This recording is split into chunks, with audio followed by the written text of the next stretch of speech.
வணக்கம் இளம் நண்பர்களே. நம்ம வந்திருக்கோம் சாமுண்டீஸ்வரர் கோயில், அதாவது சதுரங்க வல்லபநாதர் திருக்கோயில். இந்த கோயிலை வீடியோ எடுக்கலான்னு வந்தோம். வெளிப்பிரகாரம்லாம் எடுக்க பர்மிஷன் இருக்குது, உள்ள பர்மிஷன் இல்லை. ஸோ அதனால் இந்த கோயிலோட சிறப்பு, தல வரலாறு, இதை பற்றி இந்த கோயிலில் ஒர்க் பண்ணுற அர்ச்சகர் உங்களுக்கு ஃபுல் டீட்டெயில் சொல்லுவார். இந்த ஊருடைய பெயர் திருப்புவனூர் அப்படின்னு பேர். இந்த ஆலயத்தில் நான் வி கௌரி சங்கர சொல்லக்கூடிய அர்ச்சகர். சுவாமியோட பெயர் புஷ்பவனேஸ்வரர் அப்படின்னு பெயர். முதல் அம்பாள் கற்பகவள்ளி தாயார். இங்கே அப்பர் சுவாமிகள் பாடல் பெற்ற ஸ்தலம். பூவனூர் பூகுவார் வினை புகுமை என்று அப்பர் சுவாமிகள் பாடல் பெற்ற ஸ்தலம். பூவனூர் புனிதன் தன் திருநாமத்தால் நாவிலில் 100,000 கண்ணினார் பாவமாயின பாரிப்பறையவே தேவர்கள் செல்வந்தராவரே அப்படின்று அப்பர் சுவாமிகள் பாடல் பெற்ற சிவாலயம். சுவாமிக்கு முதல் பெயர் புஷ்பவனேஸ்வரர் எப்படி வந்தாருன்னு கேட்டிங்கன்னா, உலகமே அழிஞ்சு போனது காலத்துக்கு அப்புறமே இங்கே பூக்கள் நறுமணம் இருந்து தான். உலகம் அழிஞ்சு போனதுக்கு அப்புறம் எங்கே பார்த்தாலுமே ஒரு துர்நாற்றமாக இருந்து தான். சுவாமி அம்பாள் தேவர்கள் தேவகணங்கள் எல்லாரும் மேலே ரிஷபாரோட வாகனத்தில் மேலோகத்தில் வந்துட்டு இருக்கும்போது எங்கே பார்த்தாலுமே துர்நாற்றமாக இருந்து தான்.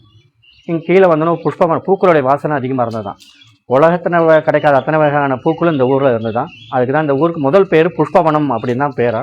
இடையூறு காலத்தில் திருப்புவனூர் அப்படின்று மாறி இருக்கு. அதனால் சுவாமி மேலோகத்தில் வந்துட்டு இருக்கும்போது எங்கே பார்த்தாலும் துர்நாற்றமாக இருந்தாலும் இங்கே பூக்களுடைய வாசனை இருந்தோன்னே வந்த தேவர்கள்லாம் உங்களை பூஜை பண்ணணும் அப்படின்னு சொல்லிட்டு வேண்டுகோள் வச்சாங்க. சரி, என்னை லிங்க வடிவமாக வச்சு பூஜை பண்ணுங்க அப்படின்னு சுவாமி சொல்லும்போது உடனே லிங்க வடிவமாக வச்சு அந்த தேவர்கள் தேவங்கள் அம்பாள் எல்லாம் சேர்ந்து பூஜை பண்ணும்போது நான் இங்கிருந்தே எல்லாருக்கும் அருள் பாலிக்கிறேன் அப்படின்னு சுவாமி சொல்கிறார். அதுதான் சுவாமிக்கு பேர் புஷ்பவனேஸ்வரர். வனத்துக்கெல்லாம் அதிபதியாக இருக்கக்கூடியதான் புஷ்பவனேஸ்வரர் அப்படின்னு பெயர். கற்பகவள்ளி தான் தாயார்.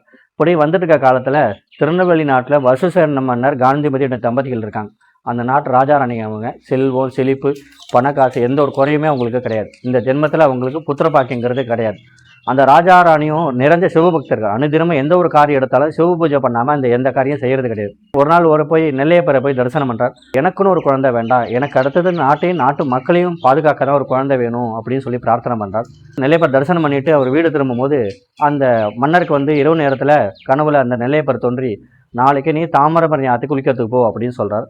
இந்த தம்பதிகளும் தாமிரபரணி ஆற்றுக்கு நீராட வரும்போது தாமரையில் நீர், அதாவது தண்ணியே இருக்காது, இது எப்படி சங்கு இருக்குன்னு எடுத்து கையில் எடுத்தோன்னே அந்த ராஜா கையில் எடுக்கிற அந்த சங்கு எடுத்தோன்னே பெண் குழந்தையாக மாறினது. சரி, அந்த ராஜா வியந்து போய் நமக்கு சிவபெருமானே ஒரு குழந்தை கொடுத்துருக்காருன்னு தன் நாட்டுக்கு எடுத்துகிட்டு போய் ராஜராஜேஸ்வரியும் பேரும் வைக்கிறார். இருந்தாலும் அந்த ராஜாவுக்கு ஒரு பயம், நான் சாதாரண குழந்தையை நம்மளால் பார்த்துக்க முடியாது, தெய்வ குழந்தை, நம்மளுக்கு எப்படி நம்ம பிடிச்ச பொருளை நம்ம எப்படி பாதுகாப்பாக பார்த்துப்போமோ அதேமாரி அந்த குழந்தையை நம்ம எப்படி பாதுகாக்க போகிறோங்கிற ஒரு பயத்தில் திருப்பி அவர் என்ன பண்ணுறாருன்னு கேட்டிங்கன்னா, திருப்பி சிவபெருமானை தான் போய் பிரார்த்தனை பண்ணுறார். கேட்குறார், நீ குழந்தை கொடுத்துட்ட, அவளை எப்படி நான் பாதுகாப்பாக வளர்க்க போகிறேன்னு அப்படின்னு சொல்லும் போது தான் இந்த சப்த மாதாவில் நம்ம சண்டி ஆகும் அப்படின்னு நம்ம பண்ணுவோம். 7 மாதாக்கள் உள்ளது. அந்த 7 மாதாக்களை சாமுண்டீஸ்வரின்னு பிரசித்த பட்டமாக அந்த சண்டி ஆகும் அப்படின்னு தான் சொல்லுவோம். அதேமாரி இந்த ஊரில் திருப்பூண்டூரில் இன்னொரு விசேஷம் என்னன்னு கேட்டிங்கன்னா, மைசூருக்கு அடுத்தபடியாக சாமுண்டீஸ்வரி தனி சன்னதியாக இருக்கக்கூடிய ஆலயம் இந்த ஊரில் தான். சுவாமி அந்த சாமுண்டீஸ்வரி அனுப்பி வைக்கிறாங்க. அந்த நாட்டுக்கு போய் நீ இந்த குழந்தைய பார்த்துக்கோ அப்படின்னு சொல்கிறார். சரின்னு இந்த சாமுண்டீஸ்வரியும் அவர் என்னென்னா தெய்வ வடிவமாக போகாமல் மனித ரூபமாக அங்கே போகிறார். அங்கே போய் அந்த குழந்தைய நல்லபடியாக பார்த்துக்கிறா. ஒரு ஆசிரியர் இதுதான் செய்யணும், இதுதான் பண்ணணும் அப்படின்னு ஒரு நல்லது கெட்டதில் சொல்லிக் கொடுக்கும்போது தான் சாமுண்டீஸ்வரிக்கு தெரிஞ்ச 64 ஆயுத கலைகளை அந்த ராஜராஜேஸ்வரிக்கு சொல்லிக் கொடுக்குறா.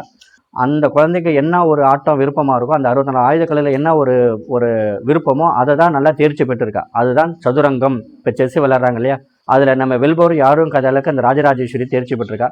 இதை பார்த்தோன்னா ராஜாவுக்கு ஒரு சந்தோஷம். யார் என் பொண்ணை சதுரங்கத்தில் ஜெயிக்கிறாங்களோ அவங்களுக்கு தான் திருமணம் பண்ணி கொடுப்பேன் அப்படின்னு சொல்கிறார். சரின்னு பக்கத்தில் இருக்கிற ராஜா எல்லாரையும் விளையாடி பார்க்க சொல்கிறார். யாருமே ஜெயிக்கலை, என்னடா பண்ணுறதுன்னு சொல்லி அந்த ராஜா யோசனை பண்ணும்போது எந்த ஒரு காரியம் எடுத்தாலும் அவர் சிவபெருமான் தான் பிரார்த்தனை பண்ணான்னு சொன்னோம் இல்லையா. அதுமாரி தல யாத்திரை காவேரி தென்கரை நதியோரமாக இருக்கிற பாடல்பட்டு சிவாலயெல்லாம் தரிசனம் பண்ணிட்டு வரும்போது எங்கே வந்தோன்னே இரவு நேரம் ஆகிடுது. சுவாமியை தரிசனம் பண்ண முடியல.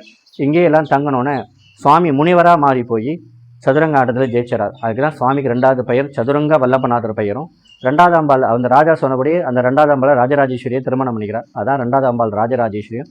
அந்த வசுசேனர் மன்னர் காந்திமதி தம்பதிகள் சொன்ன இல்லையா, ராஜாராணி, அவங்க 2 பேருமே அந்த சிவபெருமான்கிட்ட வேண்டுதல் வைக்கிறாங்க. அதாவது மனைவியாக ராஜராஜேஸ்வரியும் வளர்ப்பு தாயாக இருக்கக்கூடிய சாமுண்டீஸ்வரியும் தனி சன்னதியாக அங்கே இருக்கணும் அப்படிங்கிறதுனால மனைவியாக இருக்கக்கூடிய ராஜராஜேஸ்வரி தெற்கு முகமாகவும் வளர்ப்பு தாயாக இருக்கக்கூடிய சாமுண்டீஸ்வரி வடக்கு முகமாகவும் இங்கே உள்ளது. இங்கே இன்னொரு விசேஷம் என்ன அப்படின்னு கேட்டிங்கன்னா, சித்திரை மாதத்தில் சாமுண்டீஸ்வரி உற்சவம் 15 நாள் உற்சவம் உண்டு. அமாவாசையிலேருந்து ஆரம்பித்து பௌர்ணமி வரையும் நடக்கும்.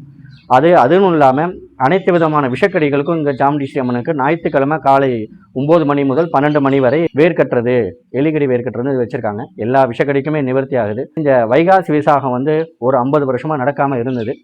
போன வருடத்துலேருந்து அந்த அந்த விழாவை பிரம்மோற்சவம், ஏன்னா முன்னாடிலாம் வந்து ஏகதின உற்சவமாக பண்ணிட்டு இருந்தோம். இப்போ பிரம்மோற்சவம் 10 நாள் உற்சவமாக இப்போ ஆரம்பித்து நடந்துட்டுருக்கு. இப்படி நடக்கக்கூடிய எல்லா பிரதோஷம், கார்த்திகை, தேய்பிரை அஷ்டமி வந்து அஷ்டமிக்கு என்ன கேட்டால் சாமுண்டீஸ்வரிக்கும் அபிஷேகம் உண்டு, பைரவருக்கும் அபிஷேகம் உண்டு. தேய்பிரை அஷ்டமி சொல்லக்கூடிய தேய்பிரை அஷ்டமி, சங்கரக சதுர்த்தி, பௌர்ணமிஞ்சு விசேஷம். என்னென்னு கேட்டால் பௌர்ணமி அம்பாளுக்கு சாமுண்டீஸ்வரி அம்மனுக்கு சக்தி யாகம் சொல்லக்கூடிய மாலை ஒரு 5 மணி அளவில் ஆரம்பித்து ஒரு 8 மணி வரையும் யாகங்கள், 28 விளக்கு ஏற்றுறதுன்னு ஒன்று இருக்குது. என்னென்னு கேட்டிங்கன்னா ஒரு விளக்கு விநாயகருக்கு ஏற்றிட்டு மீதி 27 அம்பாளுக்கு அந்த சாமுண்டீஸ்வரி அம்மனுக்கு ஏற்றினா எல்லா விதமான கஷ்டங்களும் உங்களோட மனசில் இருக்கக்கூடிய காரியங்கள் எல்லாம் நிறைவேறும் அப்படின்னு சொல்லி எல்லாம் பண்ணிட்டு இருக்காங்க. எல்லாரும் வாங்கும். நன்றி, வணக்கம். இது போல் நம்ம ஊரை சுற்றி நல்ல சிறப்பு வாய்ந்த தலங்கள் இருக்குது. இது அடுத்தடுத்த பதிவில் இது மாதிரி தலங்களை நம்ம பார்ப்போம். நீடாமங்கலம் சுற்றி இருக்கிற நம்ம அழகான கிராமங்கள் உங்களுக்கு பிடிச்ச இடம் இருந்தால் சொல்லுங்கள், அதை நாங்கள் கண்டிப்பாக வீடியோ எடுத்து போஸ்ட் பண்ணுறோம். தொடர்ந்து ஆதரவு தாருங்கள். உங்கள் நண்பர்கள் மற்றும் உறவினர்கள் மற்றும் நம்ம ஊர்லேருந்து வெளியூரில் இருக்கக்கூடிய நண்பர்களுக்கு இந்த பதிவை ஷேர் பண்ணுங்கள், சப்போர்ட் பண்ணுங்கள். தொடர்ந்து ஆதரவு தாங்க. அடுத்தடுத்த வீடியோவில் மீண்டும் சந்திப்போம். கேமராமேன் மோகனுடன் மோகன்.